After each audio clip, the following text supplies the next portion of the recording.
వసుదేవసుతం దేవం కంసచాణూరమర్దనం దేవకీ పరమానందం కృష్ణం వందే జగద్గురుం. ఉద్ధవ గీతలోకి మన పునఃప్రవేశం. ప్రస్తుతం కృష్ణ పరమాత్మ ఉద్ధవుడికి పూర్వకాలంలో యదువంశంలో పూర్వీకుడైనటువంటి ఆ యదువంశ రాజుకి దత్తాత్రేయుల వారి వలన జరిగినటువంటి బోధని, ఆయన గురువుల్ని గుర్తించిన విధానాన్ని అవన్నీ తెలియపరచడం అయిన తర్వాత ఆ దత్తాత్రేయుల వారు ఈ మానవుడికి సంసార జంజాటం శరీరం వల్ల కలిగేది, దాని నుంచి కూడా నేను కొంత నీతి నేర్చుకున్నానని చెప్పి చెప్పడం జరిగింది. ఏ విధంగా అయితే ఈ మానవుడు శరీరం ద్వారా కలిగినటువంటి ఇంద్రియాల ఆధారంగా ఒక వ్యక్తి ఎక్కువ మంది భార్యల్ని చేసుకున్నప్పుడు ఏ విధంగా వాళ్ళందరి చేత పీడింపబడతాడో ఆ విధంగా మనందరం కూడా మనకున్నటువంటి ఇంద్రియాల ప్రభావంతో రకరకాలుగా పీడింపబడి, అంటే రుచి కోసం ఒక ఇంద్రియం, కన్నుతో ఒక ఇంద్రియం, చెవుతో ఒక ఇంద్రియం, ఇవన్నీ కూడా డిఫరెంట్ డైరెక్షన్స్లో మనని గుంజుతూ ఉండటం వలన మనం దేనికి కాకుండా ఒక ఏకాగ్రతలో ఉండేటువంటి అవకాశాన్ని కోల్పోవడం ద్వారా ఈ శరీరం వలన మనం మోసపోతున్నాము. అయితే బుద్ధి జ్ఞానము కలిగినటువంటి వాడు చేయవలసిన పని ఏంటంటే వీటిని పక్కకు పెట్టి ఆ దృష్టి మీద ఉండడమే వాడు చేయవలసినటువంటి పని. జ్ఞాని అయిన వాడు ఈ విధంగా ఉండాలి అని ఆయన చెప్తాం చేస్తున్నాడు. అయిన తర్వాత ఈ మానవ జన్మకు వచ్చిన తర్వాత ఈ చరమకాంక్ష అంటే ఆఖరి కోరిక ఏమిటంటే నాకు మోక్షం కావాలనేది అయి ఉండాలి. ఇంకొకటి కోరటానికి వీల్లేదు. నాకు బంగళాలు కావాలి, నేను స్వర్గానికి వెళ్ళాలి అని కోరకూడదు. అది కోరుకుంటే వాడు ఏమవుతుందంటే నెక్స్ట్ జన్మకు మళ్ళీ పునాది వేసుకుంటున్నాడు. మనం జన్మ లేకుండా కావాలనుకుంటున్నాం కాబట్టి నాకు మోక్షం కావాలి భగవంతుడా, నన్ను ఏదో విధంగా ఒడ్డును వేయి అన్నప్పుడు ఆ కోరిక తగ్గట్టుగా మనం వివేకము వైరాగ్యము వీటి రెండిటితో ప్రవర్తించడం మనం అలవాటు చేసుకోవాలి. సో ఈ విధానం చెప్పడం జరిగింది. దానికి బేసిక్ నీడ్స్ అంటాం, అంటే హ్యూమన్ ఇన్స్టింక్ట్, మామూలు యానిమల్ ఇన్స్టింక్ట్, అంటే మనందరికీ ముఖ్యంగా జంతువులకి కానీ మనకు కానీ అందరికీ కామన్గా ఉన్నవి 3 ఉన్నాయి. జంతువులకి మనకి కూడా ఏమిటది? ఒకటి ఆహారము, నిద్ర, మైథునం. ఈ 3 అన్ని ప్రాణులకి ఉన్నాయి. కానీ నిన్ను ప్రత్యేకంగా ఎందుకు సృష్టించబడింది అంటే ఆ ప్రాణులన్నిటి దగ్గర లేనటువంటి వివేకము, విచక్షణ జ్ఞానము మానవుడికి ఇవ్వబడినాయి. తనలాగా తయారు చేసుకున్నాడు ఆయన. చేసుకుని ఒరే నువ్వు నన్ను చేరరా, నీకు అన్నీ ఇచ్చాను నేను అనే ఉద్దేశంతో ఆయన చేస్తే లేలే నేను నీ దగ్గర రా, నేను పశువులోకి ఎడతాను, మనం పశువులోకి ఎడుతున్నాం. సో ఇక్కడ జరుగుతోంది పొరపాటు. కాబట్టి ఆయన ఏమంటున్నాడంటే నువ్వు ఈ ఆహారము, నిద్ర, మైథునం ఈ 3 తీర్చుకోవడానికైతే నీకు మనుషు జన్మే అవసరం లేదు. ఏ బర్రెో గొర్రె అయితే కూడా సరిపోతుంది. అవన్నీ అవి చేస్తూనే ఉన్నాయి, దానిలో ఉంటే సరిపోతుంది కదా. ప్రత్యేకంగా మానవుడని చెప్పుకోవడం దేనికి నువ్వు? ఇది దండగా అని చెప్తున్నాడు. ఇంతకన్నా మరి బహుశా మెత్తటి హవాయి చెప్పుతో కొట్టడానికి అవకాశం లేదేమో, అందుకని అలా కొట్టాడు. కాబట్టి ఈ మానవ జన్మకు వచ్చినటువంటి అవసరం ఏమిటి, దానికి ఉద్దేశం ఏంటి, అది తెలుసుకోకుండా జంతువులతో సమానంగా దానికన్నా అన్యాయంగా మనం ప్రవర్తిస్తున్నాం. ఇది చాలా భరించరాని విషయం. సో ఆ విషయం నేను అంతవరకు వచ్చాం. మనం వచ్చిన తర్వాత ఇవాళ అదే సంగతిలో ఈ సంసార జంజాటంలో ఉన్నటువంటి వ్యవహారం ఇప్పుడు దత్తాత్రేయుడు వారి యొక్క బోధ అయిపోతోంది, మనం చివరకు వస్తున్నాం. సో ఇవాళ దాంట్లో ఏంటంటే ఏవం సంజాత వైరాగ్యో విజ్ఞానాలోక ఆత్మని విచరామి మహీమేతాం ముక్త సంగోనహం కృతి అని ఒక శ్లోకాన్ని చెప్పాడు. ఏమిటి దాని అర్థం అంటే, రాజా అంటే ఎవరితో? దత్తాత్రేయుడు వారు యదురాజుకి చెప్తున్నాడు. రాజా, ఈ విధంగా జగమంతా చూచి యోచించగా నాకు వైరాగ్యం కలిగింది. అంటే జగంలో మనం శరీరం కూడా ఉంది కదా. సో వీటన్నింటినీ చూసిన తర్వాత నాకు వైరాగ్యం కలిగింది. అంటే ఒక్కొక్క ప్రాణి దగ్గర, ఒక్కొక్క జంతువు దగ్గర నేర్చుకున్నటువంటి జ్ఞానం ఏదైతుందో అది ఆయనకి వైరాగ్యాన్ని పెంపొందింపజేసింది. మనకి మోహాన్ని ఎక్కువగా ప్రబోధింపజేస్తోంది మనందరికీ కదా. సో అది అందుకని ఆయన ఏమన్నాడు, వైరాగ్యం కలిగి హృదయంలో జ్ఞాన విజ్ఞాన జ్యోతి ప్రకాశించసాగింది. ఇక్కడ జ్ఞాన విజ్ఞానం 2 మాటలు వేస్తున్నాడు. దీనికి మరి జ్ఞానానికి విజ్ఞానానికి ఏం తేడా ఏమన్నా ఉందా కనకయ్య? ఎన్నోసార్లు భగవద్గీతలో చెప్పుకోవడం జరిగింది. ఏమిటది? జ్ఞానము విజ్ఞానము చెప్పుకున్నాం, చాలాసార్లు చెప్పుకున్నాం.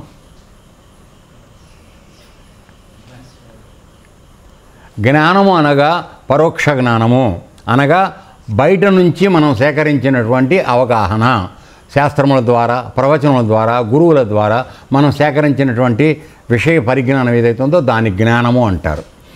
ఆ జ్ఞానాన్ని తోడుగా పెట్టుకొని నీవు సొంతంగా యోగ సాధన చేసి పొందిన అనుభవం ఏదైతే ఉందో అది విజ్ఞానం అనబడుతుంది. మళ్ళీ మళ్ళీ చెప్పించకండి, గుర్తుపెట్టుకోండి కాస్త. పురాణం విని వెళ్ళిపోవద్దు. ఇది మనకి పాదు ఏర్పడాలి ఇక్కడ. అర్థమైందా? ఆయనకి అప్పుడు ఏమైంది? వైరాగ్యం కలిగిన తర్వాత కలిగింది హృదయంలో జ్ఞాన విజ్ఞాన జ్యోతి ప్రకాశించసాగింది. అంటే విజ్ఞానంతో కూడినటువంటి జ్ఞానం ప్రకాశించ, అంటే నువ్వు పరమాత్మ స్వరూపానికి వెళ్ళిపోయావు. పరమాత్మ ప్రకాశ రూపంగా ఉన్నాడు కనుక ఆ ప్రకాశం నీలో బయటకు రావడం మొదలైంది. మీకు వస్తోంది ఆ ప్రకాశం, కానీ అది విజ్ఞానం అనే సంగతి గ్రహించుకునేటువంటి స్థితి లేదు. ఎందువలన అంటే మనం ఏనాడు దాని గురించి ఆలోచించట్లేదు. మెయిన్ డిఫెక్ట్ ఎక్కడొస్తుందంటే నువ్వు చెప్పినావు నేను చేసిన అంతే. నా బుర్ర లేదు, నేను వాడ దేనికి వాడతాను నా బుర్ర? బయట విషయాల్లో ఏమైనా ఉందో ఏలు పెడతానికి, ఏమైనా సంపాదించడానికి వీలైతే అక్కడ పెడతాను. ఇప్పుడే వాడు అన్నాడే మాదంతా ప్రపంచానికి పనికొచ్చే తెలివితేటలు గురువుగారు అని, అంతే. సో ఆ విధంగా అన్నమాట. సో కాబట్టి నాకు లోపల అది ప్రకాశించడం వలన నాకు ఇక ఏ ఆసక్తి లేదు. అర్థమైందా? ₹1,00,00,000 అక్కడ ఎదురుకుండా కనపడిన బంగారం, ఒక 2 కిలోలు ముద్ద కనపడిన నాకు అవసరం లేదు, నాకు ఏ ఆసక్తి లేదు. నేను ఆ విధంగా ఉండగలుగుతున్నాను. తర్వాత అహంకారం లేదు. ఎవరు అనుకున్నావు? నేను ఎవరో తెలుసా? ఎమ్మెల్యే గారు బహుమతిని, నన్ను ఆపుతావా అనే పరిస్థితి రాదు. అహంకారం లేదు. తర్వాత ఇప్పుడు స్వచ్ఛందంగా భూమి నలువైపులా సంచరిస్తున్నాను. కాబట్టి నాకు దేని మీద ఇష్టం లేదు కనుక నా ఇష్టం వచ్చిన చోటుకు పోతా, ఇష్టం తిరుగుతా, ఇష్టమైన చోటు పడుకుంటా, ఇష్టమైన చోటు వచ్చేస్తున్నాను. నాకు ఏ విధమైనటువంటి బాధరబందీ లేవు. చూసింది కావాలని కోరిక లేదు, పొందాలని లేదు, ఏమీ లేదు. నేను ఆ ఆత్మనై ఉన్నాను. ఆ ప్రకాశంలో నేను రమిస్తున్నాను. కాబట్టి ఉన్నదంతా ఆ ప్రకాశమే. ఇంకా నేను ప్రత్యేకంగా కోరుకోవాల్సింది ఏముంది అనేటువంటి విజ్ఞానంతో కూడినటువంటి జ్ఞాన స్పృహలో అతను జీవించడం వలన దత్తుడు నాకు దేని మీద ఇది లేకుండా అయిపోయిందని ఆయన చెప్పడం జరిగింది. తర్వాత ఇంకొక శ్లోకం చెప్తున్నాడు. నహ్యేకస్మాత్ గురోరాజ్ఞనం సుస్థిరం స్యాత్ పుష్కలం బ్రహ్మేత తద్వితీయం వైగీయతే బహుధర్మిభిః.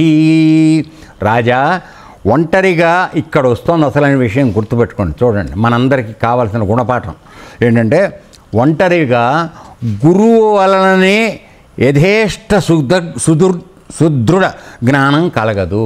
ఒక్క గురువు వలనే నీకు జ్ఞానం కలగదు. గురువు నిన్ను అన్ని రకాలుగా తయారు చేస్తాడు, మార్గదర్శనం చేస్తాడు. కానీ దానికి నీ యొక్క శ్రమ తోడవ్వాలి. ఇప్పుడు సపోజ్ ఒక విషయం నేర్చుకున్నావు అంటే నువ్వు గోడ కడతానికి నిన్ను తాపీ మేస్త్రిగా పెట్టుకున్నావు, సుతారి. సరే, పెద్ద సీనియర్ దగ్గర పనిచేసావు 2-3 ఏళ్ళు. రాయి ఎట్ట పెట్టాలి, మాలెట్ట వేయాలి, అతికించాలి, మాలిట్ట మధ్యలో నొక్కాలి, ఇవన్నీ నేర్చుకున్నావు. చూసి నేర్చుకున్నావు. తర్వాత నువ్వు చేయాలి కదా. నువ్వు చేసినప్పుడు కదా నీకు ఆ వర్క్ వచ్చిందని తెలుస్తుంది. మేస్త్రి కింద పని చేసినంతకాలం నీకు వచ్చిందో రాదో తెలియదు. నువ్వు చూస్తున్నావు రోజును. ఇప్పుడు నేను ఊరికి అన్నం తింటున్నట్టుగా అది కాదు పని. అన్నం ఎట్ట చేస్తారో తెలుసుకోవాలి నేను. అవసరమైతే అన్నం చేయడానికి రెడీగా ఉండాలి. అర్థమైందా? సో ఇక్కడ ఏమంటున్నాడంటే కేవలం నీకు సుదృఢమైనటువంటి అంటే దృఢమైనటువంటి అంటే మంచి దృఢమైనటువంటి జ్ఞానం కేవలం గురువుగారి వల్లనే రాదు. ఎప్పుడు వస్తుంది? జ్ఞానం కొరకు నీ బుద్ధితో పరిశీలించవలసిన అవసరం ఎంతైనా ఉన్నది. అంటే ఇప్పుడు గురువుగారు మీకు చంద్రయార్లు వారు ఇచ్చినటువంటి యోగాన్ని చేస్తున్నప్పుడు ఏమిటి మన సాంఖ్యంలో చేస్తుంటే ఏం జరుగుతోంది, లోపల ఏం కదులుతోంది, ఎందుకు ఇది ఇలా అవుతోంది, కాబట్టి గురుగారు ఇది ఇట్లా వస్తే ఏమిటవుతుంది అనేటువంటి ఆలోచన కొంత సమయాన్ని నువ్వు దానికోసం వాడితే అప్పుడు నీకు సందేహం కలుగుతుంది. ఇప్పుడు చేయమంటాం, వస్తున్నావు, కూర్చుంటున్నావు, నాతో పాటు అరగంట కూర్చుంటున్నావు, లేచి వెళ్ళిపోతున్నావు. నువ్వేం చేసావో నాకు తెలియదు, నేను నీకేం చెప్పాలో నాకు తెలియదు. నీకు మార్గం చూపించా, దిగవలసిన వాడు నువ్వు. దిగినప్పుడు ఎదురయ్యే ఆటంకాలని తెలుసుకుని నన్ను అడగాల్సిన బాధ్యత నీది. సో గురువు కేవలం అన్నీ చేయలేడు, అది గుర్తుంచుకోండి. నేను గురువుగారు నాకేం చెప్పలేదు, ఎందుకంటే అదొక తేలికైన నింద. ఇక్కడ అందరికీ కూడా దుర్మార్గం ఏమిటంటే నువ్వు నాకు చెప్పలే. వాడేనాడు దాని మీద మనసు పెట్టాడు, అర్థమైంది? ఇక్కడ వస్తాడు, వింటాడు, తింటాడు, వెళ్ళిపోయి పండుకుంటాడు, అంతే. దీని గురించి ఆలోచన ఎవరు చేస్తున్నారు? ఆ లోపం ఎవరి దగ్గర ఉంది? ఏనన్నా? సో నీ గురువుని నిందించడం, నువ్వు నాకు అది చెప్పలే. ఇప్పుడు సపోజ్ తాడి చెట్టు ఎక్కించడానికి ప్రయత్నం చేస్తున్నావురా, ఏమి ఎక్కిస్తానికి ప్రయత్నం చేసినప్పుడు సపోజ్ వాటికి తాళ్ళు కాళ్ళ కట్టుకునేవి, నడువు కట్టుకునే తాళ్ళు లేవనుకో. సరే, మనం తోయడం మొదలుపెట్టాం. ఎంతవరకు తోస్తాం? తాడి చెట్టు అంత ఎక్కుతుంటుందిరా, నువ్వు తోయడం మొదలుపెట్టి ఎంతవరకు తోస్తావు? నువ్వు నీ 2 చేతులు అందేంత వరకు వాడిని తోయగలవు. ఆ పైన నువ్వు తోస్తావా? తోయలేవు కదా. ఆ తర్వాత వాడు ఎగవాకాలి కదా. సో ఇప్పుడు గురువు 2 చేతులతో నీకు తోసాడు నిన్ను పైకి, ఆ పైన ఎగబాకుడు నువ్వు చేయాలా. ఆడ కూర్చుని గురువుగారు నన్ను తోయట్లేదు, నువ్వు నేను ఏమన్నా అంటే ఈ గురువు ఏం చేయాలా? ఇప్పుడు జరుగుతున్న పని అదే కాదా చెప్పండి. ఎందుకంటే ప్రతిదానికి వాడు ఒక పొరపాటున వాడి గురువు మాటలు నమ్మి బుద్ధి తక్కువగా ఇక్కడికి వచ్చి జ్ఞానం చెబుతామని ప్రయత్నం చేసినప్పుడు ప్రతి చోట నువ్వు వేలెత్తి నాకు నువ్వే చెప్పాలి, నువ్వే చేయాలి, నాదేం లేదన్నట్టుగా అంటే అసలు నీ ప్రయత్నంతో ఏం సంబంధం లేదా? నీకు భగవంతుడు ఇచ్చిన తెలివితేటలు ఏమవుతున్నాయి? నిన్ను మానవుడుగానికి పుట్టించాడు కదా. నీ మేధస్సు అంతా ఏమవుతోంది? దేనికి వాడుతున్నావు ఆ మేధస్సుని? ఇక్కడ జరుగుతుంది. అందుకోసం ఇది ప్రత్యేకంగా చెప్తున్నాడు. మనందరికీ గుణపాఠం ఇది. ఊరికి అన్ని గురువు మీద నింద వేసేయద్దు, తప్పది. ఒక్క గురువు వలన నీకు రాదు. దానికి గురువు చెప్పిన దానికి నీ అనుభవం కలిగితే అప్పుడు జ్ఞానము విజ్ఞానం అవుతుంది. అది ఇప్పుడు ఆయన చెప్పాడే, నాకు హృదయంలో జ్ఞాన విజ్ఞాన జ్యోతి ప్రకాశించిందని. అంటే గురువు దగ్గర నేర్చుకున్నది జ్ఞానము, దానికి నీ యొక్క అనుభవం కలిపినప్పుడు జ్ఞాన విజ్ఞానం అయింది. అప్పుడు జ్యోతి ప్రకాశం నీకు తెలుస్తాం. కాబట్టి ఎఫర్ట్ లేకుండా ఏది రాదు నాన్న. సెల్ఫ్ ఎఫర్ట్ కావాలి. ప్రతివాడు దాన్ని తగినటువంటి శ్రమ చేసినప్పుడే దాని ఫలితాన్ని పొందడానికి వాడికి అర్హత వస్తుంది. అది రాకుండా అక్కడ కూర్చుని నాకు అది రాలేదు నువ్వు చెప్పలేదు, నాకు అది రాలేదు నువ్వు చెప్పలేదు, ఈ విధంగా నిందారోపణ చేసుకుంటూ బతుకుతామంటే వాళ్ళు జన్మరాహిత్యం కాదు కదా. దయచేసి మన్నించండి, జన్మ భ్రష్టత్వాన్ని పొందుతారు. వచ్చిన మానవ జన్మను దుర్వినియోగం చేసుకునే వాళ్ళు అవుతారు. ఎందుకంటే 24 గంటలు ఎవరిని పడితే ఈ మంచి చెప్పిన వాళ్ళలో తిట్టడం చేస్తున్నారు. తప్పు. నువ్వు గౌరవించకపోతే మానే. చెప్పలేదని నిందించడం చాలా కష్టమైన తప్పైన విషయం కదండి. అందుకోసం సరే, ఓకే, వదిలేద్దాం. తో ఇప్పుడు ఏం చెప్తున్నా అంటే, ఋషీశ్వరులు ఏకైక బ్రహ్మాన్ని అనేక విధాల గానం చేస్తూ ఉంటారు. చక్కని పాయింట్ వస్తుంది. ఏకం సత్ బహుధావతంతి అంటే ఉన్న సత్య వస్తువు ఒకటే పరమాత్మ. దాన్ని యోగ మార్గంలో తెలుసుకున్నప్పుడు ఇతనికి ఒక విధంగా అది అర్థమవుతుంది, ఇతనికి ఇంకొక విధంగా అర్థమవుతుంది, ఆయనకి ఇంకొక విధంగా అర్థమవుతుంది. ఎందువలన ఈ తేడా ఎందుకు వస్తోంది? ఆలోచిద్దాం, ఒక్క నిమిషం ఆలోచించండి. ఇంతమంది ఋషులు, ఋషీశ్వరులు, అందరూ ఋషుల్లో ఈశ్వరులు లాంటి వాళ్ళందరూ అనేక విధాల బ్రహ్మాన్ని కొనియాడుతున్నారు అంటున్నాడు. ఎందువలన జరుగుతోంది అంటే, ఉన్నటువంటి ఒకే బ్రహ్మాన్ని తెలుసుకోవడానికి అందరూ ప్రయత్నం చేస్తున్నప్పటికీ నీ దగ్గర ఉన్నటువంటి కింద బేస్మెంట్ ఫౌండేషన్ ఏదైతే ఉందో, అనగా పూర్వజన్మల సంస్కారము వగైరాలు ఏవైతే ఉన్నాయో దాన్ని బట్టి నీ అవగాహన జరుగుతుంది. ఉన్న వస్తువు అదే, కానీ నీకు అర్థం అవడానికి వచ్చేప్పటికీ నీ దగ్గర సంస్కార బలం ఎంత ఉందో దాన్ని బట్టి నీకు అర్థమవుతుంది. సో నీకు అర్థమైన విధంగా నువ్వు వర్ణించడం మొదలెడతావు. అర్థమైంది నాన్న? సో ఇప్పుడు నువ్వు చూడవలసింది ఏంటంటే, ఇంతమంది భిన్న భిన్నంగా చెప్తూ నువ్వు వస్తున్నా ఉన్న వస్తువు సద్వస్తువు ఒకటే కాబట్టి నీకు ఏ విధంగా అది అర్థమవుతుందో నువ్వు తెలుసుకోవడానికి ప్రయత్నం చేయి. దానికి నీ యొక్క స్వప్రయత్నం అవసరం.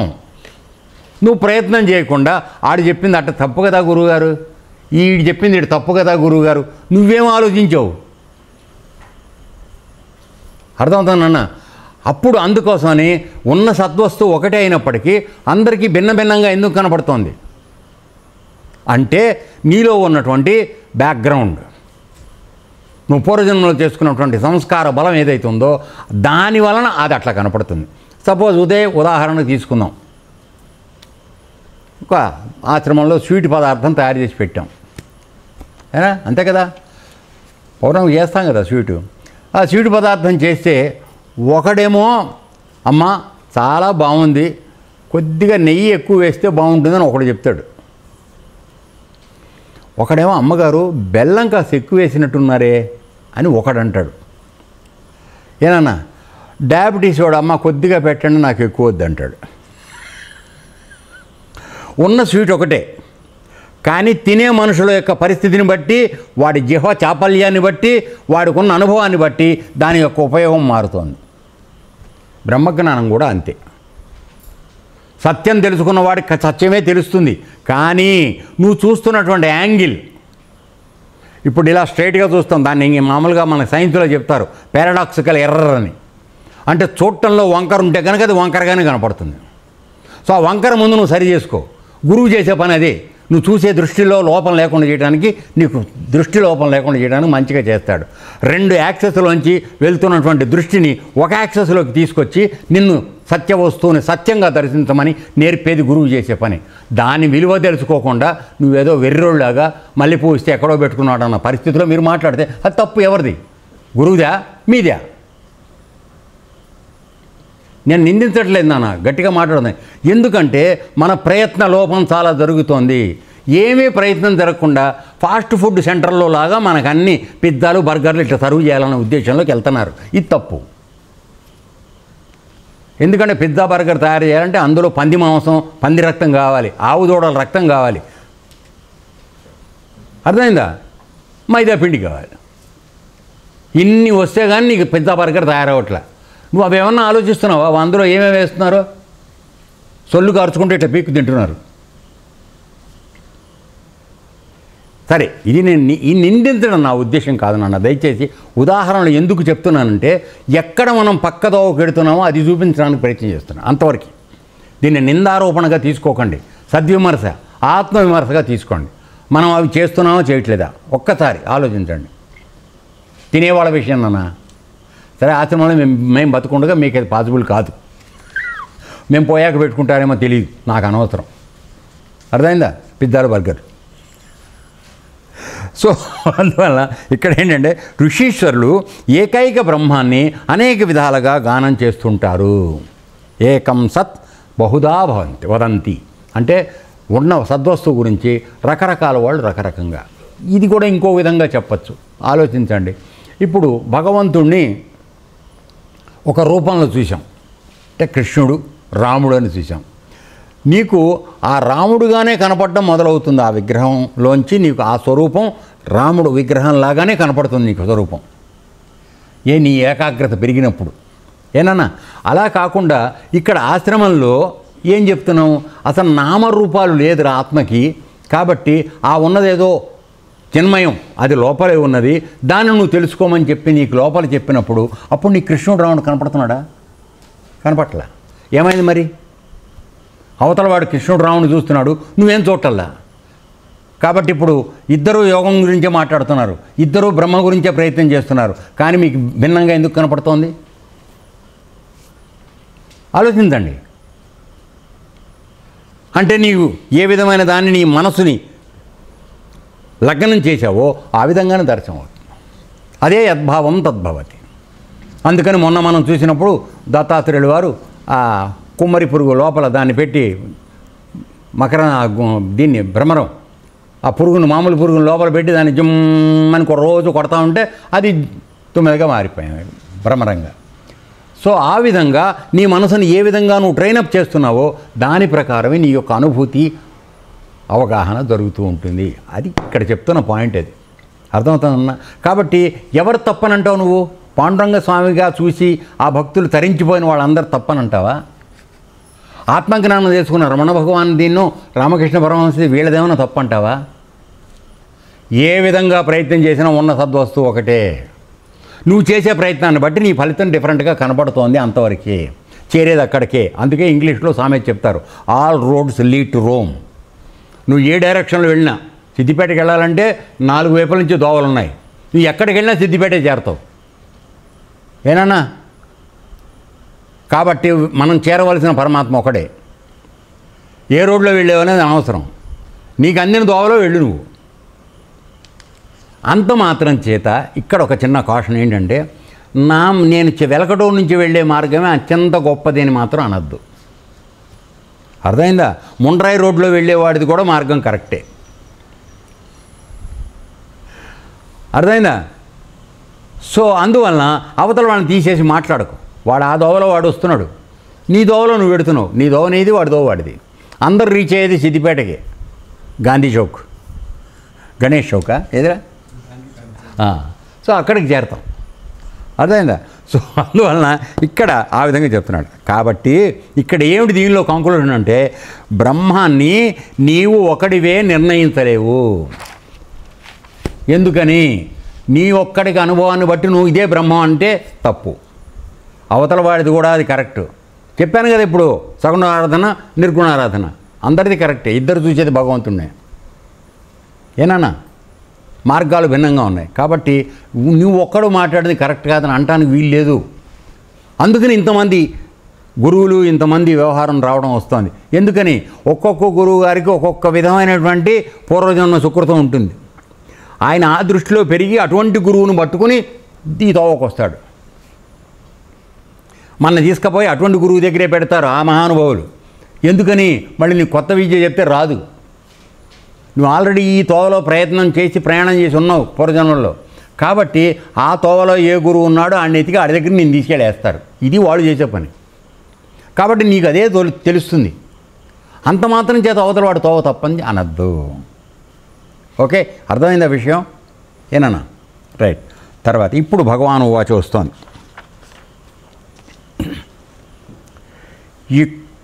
ఇత్యుక్తాసయదుం విప్రస్థ మామంత్ర్యగభీరధిః వందితోభ్యర్థితో రాజ్ఞా యయౌ ప్రీతో యథాగతం అవధూతవచ శ్రుత్వా పూర్వేషాం పూర్వజః సర్వసంగ వినుర్ముక్తః సమచిత్తో బభూవః.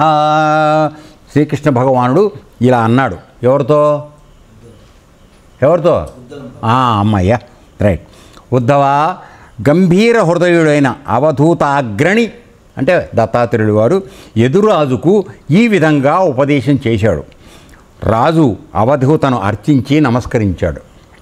అవధూత స్వామి రాజు నుండి అనుమతి తీసుకుని యథేచ్ఛగా వెళ్ళిపోయాడు. నేను ఇంకా నీకు చెప్పడం అయిపోయింది, నా పని అయిపోయింది. నెక్స్ట్ చేసుకోవాల్సిన పని నీది. సో 24 గంటలు 365 రోజులు నువ్వు బతికున్నంత కాలం గురువుని వెనకాల ఉండాలని చేయాల్సిన లేదు. నీ పని నీకుంది. గురువు చూపించాడు తోవ, దాన్ని పట్టుకుని వెళ్ళి ముందుకి. నీకెన్నో అనుభవాలు వస్తాయి. దాని ప్రకారంగా భగవంతుడు బ్రహ్మం ఎలా ఉందనేది నువ్వు నిర్ణయానికి రా. నేను చెప్పింది బ్రహ్మం అని అనాల్సిన అవసరం లేదు. నువ్వు అర్థమవుతున్నా? ఎప్పుడైతే నీ హృదయం అంతగా పరిపక్వత చెందుతుందో లోపల ఉన్నటువంటి పరమాత్మ నీకు తానే సాక్షాత్కారం అవుతాడు, నీకు తానే తెలియపరుస్తాడు అన్ని విషయాలు. ఆ విధంగా మనకి లోపలే చెప్పబడిన దాని ద్వారా వచ్చిందే వేదం అని చెప్పబడుతోంది. రైట్. ఓకే, అయిపోయిన తర్వాత మా యదువంశ పూర్వీకుడైన యయాతి సుతుడు. ఇప్పుడు కృష్ణుడు చెప్తున్నాడు మా యదువంశం, మా యదువంశంలోనే పుట్టాడు ఆ యయాతి. వాడి సుతుడు అవధూత ఉపదేశం పొంది సమస్త విధాలైన ఆసక్తులు త్యజించి, ఇది ముఖ్యం. విన్న తర్వాత ఏం జరగాలి? సమస్త విధాలైన ఆసక్తులు పోవాలి. మనకేమవుతుంది? ఆశ్రమానికి వచ్చాక ఆసక్తులు ఎక్కువ అవుతున్నాయి కదన్నా. కాబట్టి ఆసక్తులు తగ్గిపోవాలి. త్యజించి సమదర్శి అయి, అమ్మయ్య, ఇది నెక్స్ట్ పాయింట్. సమదర్శనత్వం పరమాత్మ యొక్క లక్షణాన్ని చెప్పాలంటే, ఆయన విశేషాన్ని గుణాన్ని చెప్పాలంటే, గుర్తించాలంటే ఆయన సమదర్శి. అనగా ఒకడి యందు ప్రేమ అనురాగము, ఒకడి యందు ద్వేషము కోపము ఉండదు, అందరూ సమానమే. భగవద్గీతలో ఇది ఎన్నోసార్లు చెప్పడం జరిగింది. ఈ సృష్టి అంతా నాదే, ఈ సృష్టించబడిన ప్రాణులన్నీ నావే. కానీ ఏ ప్రాణి పట్ల నాకు ప్రత్యేకమైనటువంటి ఆప్యాయత లేదు, ద్వేషము లేదు. కానీ ఎవరైతే నన్ను తెలుసుకోవాలని వాడు ప్రాణత్యాగం చేయడానికి సిద్ధపడి నన్ను తెలుసుకోవాలని ప్రయత్నం చేస్తున్నాడో వాడి పట్ల కించిత్ ఆప్యాయత మాత్రం ఎక్కువగా ఉంటుంది నాకు. అది ఆయన చెప్పింది. అంటే ఏమిటి, నీ యొక్క జీవితాన్ని ఆయన తెలుసుకోవడానికి నువ్వు నీ జీవితాన్ని వెచ్చిస్తున్నావు. సో ఆ విధంగా వెచ్చించేవాడి పట్ల నేను జాగ్రత్తగా ఉండాలి కదా. ఎందుకని అంతకుముందు చెప్పాను కదా, అనన్యాం చింతయంతో మానం. సో నేను ఎవడైతే నన్ను ఎల్లప్పుడూ ఇతరం లేకుండా నా గురించి ఆలోచిస్తున్నాడో వారి గురించి సంక్షేమం నేను చూస్తాను అన్నాడు. అటువంటి వాడి పట్ల నా ప్రేమ ఉంటుంది, కానీ పుట్టిన అందరి మీద నాకు ప్రత్యేకమైన ప్రేమ లేదు. ఎందుకంటే ఎవడికి వాడు పుట్టిన తర్వాత ఆ శరీరాన్ని నమ్ముకుని ఆ శరీరంతో వచ్చే సంబంధాలతో వాడి జీవితాన్ని వాడు దిద్దుకుంటున్నాడు. చేసే కర్మగా మార్చుకుంటున్నాడు వాడు. కాబట్టి దానికి పరమాత్మ యొక్క ప్రమేయం ఏముందండి? లేదు. అర్థమైందా? సో ఆ విధంగా చెప్పాడు. కాబట్టి ఆయన సమదర్శి అయి సమబుద్ధి కలిగి ఉన్నాడు. అంటే అన్నీ దేని టైం ప్రకారం దీని ప్రకారం అది జరుగుతోంది, ఇందులో నా ప్రమేయం లేదు, అడ్డుపడి ఆపటానికి ప్రయత్నం నేను చెయ్యకూడదనేది మనం నేర్చుకోవాల్సిన విషయం. సరే, ఇది వెంటనే ఆశ్రమానికి అప్లై చేయకండి. ఎందుకంటే మీ అందరికీ గురువుగారు ఎందుకు ప్రతి దాంట్లో మాట్లాడుతుంటాడని మీకు అనుమానం వస్తుంది. ఇది వేరు. This is administration.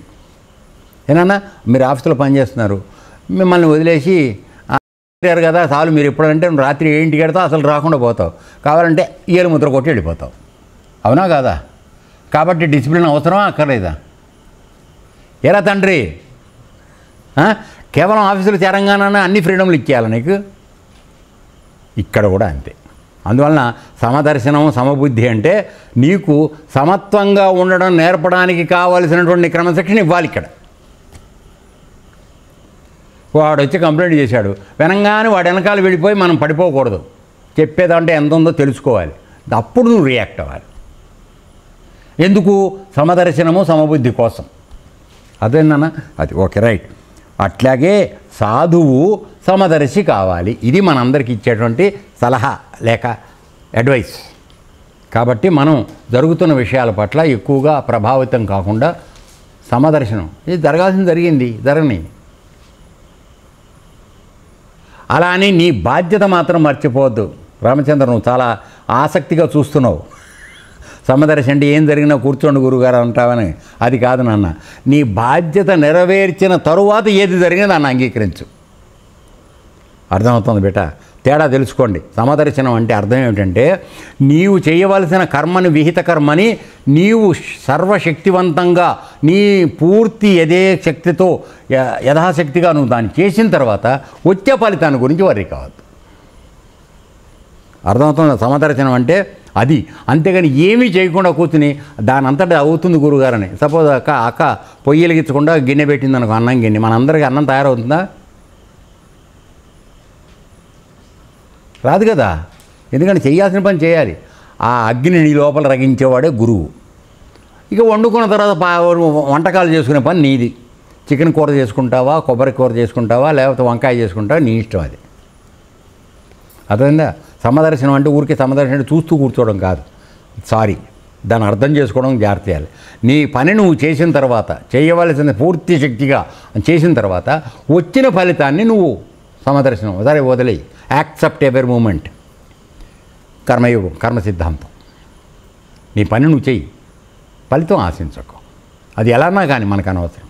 సో ఆ విధమైన దానికి రావాలని చెప్పడమే ఇందులో ఉన్నటువంటి రహస్యం. ఓకే, ఇది అయిపోయింది కదా. ఇక్కడితో యదు రాజుకి దత్తాత్రేయుడు వారు చెప్పింది అయిపోయింది. ఇప్పుడు మళ్ళీ కృష్ణుడు ఉద్ధవుడితో మాట్లాడేది బోధన మళ్ళీ కొనసాగుతుంది. భోగాలు నిస్సారాలు అనేటువంటి హెడ్డింగ్లో కొత్త విషయంలోకి వస్తున్నాం. సో శ్రీకృష్ణ భగవానుడు ఇలా బోధించసాగాడు. ఉద్ధవా, భక్తులైన సాధకులు అన్ని విధాల నా శరణ్యంలో ఉండి నా చేత చెప్పబడిన ధర్మాలను జాగ్రత్తగా పాటిస్తుండాలి. ఎన్ని కండిషన్లు పెట్టాడో చూడండి. చెప్పేసి వదిలేలా. ఏం చెప్తున్నాడు? భక్తులైన సాధకులు అంటే నీకు మొట్టమొదటి భక్తి ఉంటేనే కదా అసలు నువ్వు ఆశ్రమంలోకి వచ్చేది. భగవంతుడు ఎందుకు భక్తి ఉండి నాకు ఉన్న కోరిక మోక్షం కావాలి, అది ఉండగా కాబట్టి అప్పుడు నువ్వు భక్తుడు కాబట్టి నీకు ఒక సాధనా విధానం చెప్పబడుతోంది గురువు ద్వారా. ఏనన్నా? సో వాడు ఏమిటి చేయాలి? అన్ని విధాలా నా శరణ్యంలో ఉండి, అంటే ఇక్కడ సంపూర్ణ శరణాగతి చెప్పబడుతోంది. అంటే మొట్టమొదట్లో పరమాత్మ సర్వవ్యాపకుడు, సర్వశక్తివంతుడు, శక్తిశాలి, ఆయన యజమాని, ఈశ్వరుడు, ప్రభువు అనేటువంటి విశ్వాసం పెట్టుకుని నేను అందులో ఒక చిన్న నట్టు బోల్టుననే జ్ఞానంతో ఉండి ఆయన దయతోనే నేను బతుకుతున్నాను, నేను చేయగలుగుతున్నాను అనేటువంటి విశ్వాసంతో ఎల్లప్పుడూ ఆయన యందు శరణాగతి, తండ్రి నీవు తప్ప ఇంకెవరు నాకు లేరు అనేటువంటి సమర్పణ భావంతో నువ్వు ముందుకు వెళ్ళడం నేర్చుకోవాలి. అందుకోసమే అన్నమాచార్య చెప్తాడు, అంతయు నీవే హరి పుండరీకాక్ష, అంతయు నీవే హరి పుండరీకాక్ష, చెంతనాకు నీవే శ్రీ రఘురామ, అంతయు నీవే హరి పుండరీకాక్ష. చివరి చరణం, పుట్టుగు నీవే పురుషోత్తమా, పుట్టుగు నీవే పురుషోత్తమా, కోన నట్ట నడుమ నీవే నారాయణ, పుట్టుగు నీవే పురుషోత్తమా, కోన నట్ట నడుమ నీవే నారాయణ, ఇట్టే శ్రీ వెంకటేశ్వరుడా, ఇట్టే శ్రీ వెంకటేశ్వరుడా, నాకు నెట్టన గతి ఇంక నీవే నీవే, అంతయు నీవే హరి పుండరీకాక్ష. ఎంత గొప్పగా శరణాగతి గురించి ఆయన చెప్పాడో ఆలోచించండి. పుట్టుకు నీవే పురుషోత్తమ, నాకు దగ్గరలో ఉన్నవాడు నువ్వే, చెంత నాకు నీవే శ్రీ రఘురామ. నేను పుట్టడానికి కారణం నువ్వు. మనం చూసాం, పరమాత్మ విసర్గాన్ని చెప్పేసి విశ్వయోనిలోకి ఆయన యొక్క చైతన్యాన్ని పంపించినప్పుడు మనం అందరం పుడుతున్నాం. తర్వాత శరీరం వచ్చిన తర్వాత మళ్ళీ మనం సృష్టి చేస్తున్నాం. ఇది మన కోలమంది, ఆయనకి సంబంధం లేదు. ఓకే, ఇదైన తర్వాత పుట్టుకు నీవే, తర్వాత కొన నట్ట నడుమ, అంటే చివరిలో మళ్ళీ నన్ను తీసుకెళ్ళేది కూడా నువ్వే. ఎందుకని? నేను చేసుకున్న పాపపుణ్యాల ప్రకారం నన్ను ఏ జన్మకి తీసుకెళ్ళాలి, ఏ శరీరంలో పెట్టాలి అనేది డిసైడ్ చేసేది నువ్వే. మధ్యలోనే బతకడానికి ఏమిటి ఆహారం నువ్వు సృష్టి చేస్తున్నావు. ఏరన్నా ఒప్పుకుంటారా? మీరే తయారు చేస్తున్నారా? రైతులు పరమాత్మ సృష్టి చేస్తున్నాడు పంచభూతాలను పెట్టుకుని. ఆ ఆహారం తిని మళ్ళీ అరక్క చచ్చిపోతామేమోనని అరిగించే పని కూడా ఆయనే చేస్తున్నాడు. ఇంకా ఏమిటి చేయాలరా నీకు నాన్న? నువ్వు ఆయన తప్పితే ఎవరిని శరణం పొందుతావు? నువ్వు పొందవలసిన శరణం పొందాల్సింది ఆయన్ని. అది వదిలేసి ఇదంతా నాతోనే అవుతుంది, నేను తురుముకాన్ని అనుకుని మీరు మాట్లాడుతుంటే దాని ఫలితం మనమే అనుభవిస్తాం. ఇది తప్పు ఆలోచన. మనం ఎక్కడి నుంచి వస్తున్నాం? మనకి ఎక్కడి నుంచి వస్తుంది ఈ సరుకంతా? ఎవరు సృష్టి చేస్తున్నారు? ఎవరి అనుజ్ఞతో ఈ పంచభూతాలు పనిచేస్తున్నాయి? ఈ సమస్త సృష్టి పనిచేస్తోంది. ఎవరి అధీనంలో ఇవన్నీ నడుస్తున్నాయి? మనం ఎవరి అధీనంలో ఉన్నాం? మరి ఇదే విజ్ఞానం అంటే నాన్న. శాస్త్రాలు చెప్తున్నాయి జ్ఞానం అంతా ఆయన ఉండే. అది నువ్వు దాన్ని ఎప్పుడు నువ్వు అన్వయం చేసుకుంటే కదా బిడ్డ నీకు అర్థమయ్యేది. అది కావాలి. Okay, right. కాబట్టి ఇప్పుడు ఏమన్నాడు? అన్ని విధాలా నా శరణ్యంలో ఉండి నా చేత చెప్పబడిన ధర్మాలను, ఆ ధర్మం పని చెయ్యకూడదు ఆశ్రమానికి వచ్చినాక. అంటే ప్రపంచంలో చేయమని నా ఉద్దేశం కాదు, ప్రపంచంలో కూడా చేయొద్దనే చెప్పారు. ప్రపంచంలో బతుకు తెరువు కోసం అసలు ధర్మం అంటే తెలియని వాళ్ళు అధర్మం బతుకులోనే ఉంటారు కనుక వాళ్ళు చేస్తారు, వదిలేద్దాం. ఇక్కడికి వచ్చినప్పుడు ఖచ్చితంగా ఆశ్రమాల్లోకి ఒక ఆధ్యాత్మికమైన ప్రాంతంలోకి వచ్చినప్పుడు ధర్మం యొక్క ప్రాముఖ్యత ఇక్కడ ఎక్కువగా ఉంటుంది. అధర్మం పని చేయడానికి వీల్లేదు. అది చెయ్యకూడదని చెప్పగానే బయటికి వెళ్ళిపోవడం, మమ్మల్ని నిందించడం జరుగుతుంది. ఇది దురదృష్టం. అర్థమైందన్న? సో అది కాబట్టి ధర్మాలని జాగ్రత్తగా పాటిస్తూ ఉండాలి. అయిపోయిందా? ధర్మాచరణలో ఇక్కడ చూడండి, ధర్మం ఆచరించమని చెప్పాడు కదా, మళ్ళీ ధర్మం చేసేటప్పుడు వచ్చేటువంటి ప్రాబ్లం ఏంటో చెప్తున్నాడు.